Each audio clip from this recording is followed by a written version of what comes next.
Top quality और consistent performance के लिए सिर्फ सिल्वर पंप नाम याद रखना। ईरान के दुश्मनों को रूस की तरफ से चेतावनी दी गई है। ईरान पर हमला बर्दाश्त नहीं किया जाएगा। रूस के विदेश मंत्रालय की प्रवक्ता मारिया ज़कारोवा ने कहा है कि ईरान पर हमला हुआ तो तबाही मचेगी।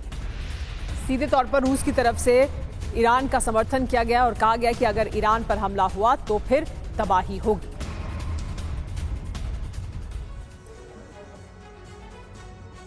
पुतिन की बारूदी धमकी, ईरान पर हमला तो तबाही, यानी सीधे तौर पर धमकी दी गई है। ईरान के खिलाफ सैन्य धमकी स्वीकार नहीं की जाएगी, साफ कर दिया है रूस ने।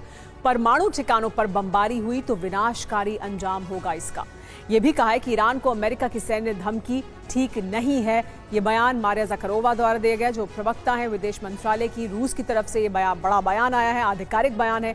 इसके मायने दरअसल क्या है? रूस ईरान का साथ नहीं छोड़ेगा, अमेरिका को भी जवाब देने को तैयार है रूस। अगर ऐसा होता है, अमेरिका और रूस के बीच टकराव की आशंका बढ़ जाएगी। ऐसी स्थिति में बड़ी बात यह है कि ईरान एटमी प्रोग्राम पर समाधान खोज रहा है, ये कहा है रूस ने। यानी रूस की तरफ से कहा गया है कि ईरान का पक्ष लेते हुए कि ईरान एटमी प्रोग्राम पर समाधान खोज रहा है।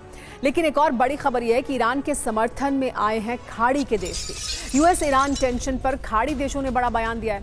अमेरिका हमलों के लिए लॉन्चिंग पैड नहीं बनने देंगे, यानी अमेरिका अगर हमले करेगा तो उसके लिए खाड़ी के देश अपने आप को एक लॉन्चिंग पैड की तरह इस्तेमाल नहीं होने देंगे ईरान पर हमले के लिए। अमेरिकी विमानों ने के लिए एयर स्पेस भी बंद कर दिया जाएगा। यूएस ऑफिसर के हवाले से मिडिल ईस्ट आई का ये बड़ा दावा है, जिसमें कहा यह गया है यूएस विमानों के लिए एयर स्पेस भी बंद कर देंगे और उन्हें जमीन भी नहीं देंगे ईरान पर हमला करने के लिए। तो खाड़ी के कई देश ईरान के समर्थन में अमेरिका के खिलाफ दिखाई दे रहे हैं।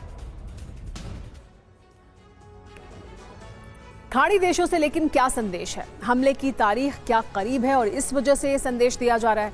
बड़ी खबर यह है कि अमेरिका से टेंशन के बीच ईरान के लिए बड़ी राहत की खबर खाड़ी के देशों से आई है। हमलों से पहले खाड़ी के देशों से अमेरिका को बड़ा झटका लगा है। दावा यह है कि हमलों के लिए लॉन्चिंग पैड नहीं बनने देंगे अपने आप को। साथ ही ये कि विमानों की रिफ्यूलिंग और रेस्क्यू ऑपरेशन से भी खाड़ी के देशों ने इनकार कर दिया है। अमेरिकी विमानों के लिए एयर स्पेस को भी बंद किया जाएगा। सऊदी अरब, यूएई, कतर, कुवैत का एयर स्पेस बंद होगा। ये मिडिल ईस्ट आई की तरफ से के हवाले से बड़ी खबर सामने आई है और ये अपने आप में एक बड़ा गेम चेंजर साबित हो सकता है। अगर ऐसा होता है तो फिर विकल्प क्या होगा अमेरिका के पास? हिंद महासागर में डिएगो गार्सिया को तैयार कर रहा है अमेरिका। इसी वजह से जरूरी बात यह है कि मिडिल ईस्ट के 7 देशों में 15 अमेरिकी सैन्य बेस मौजूद हैं। वहां पर अभी भी अमेरिकी सैनिक मौजूद हैं, अमेरिका के फाइटर जेट्स और अमेरिका के हथियार मौजूद हैं।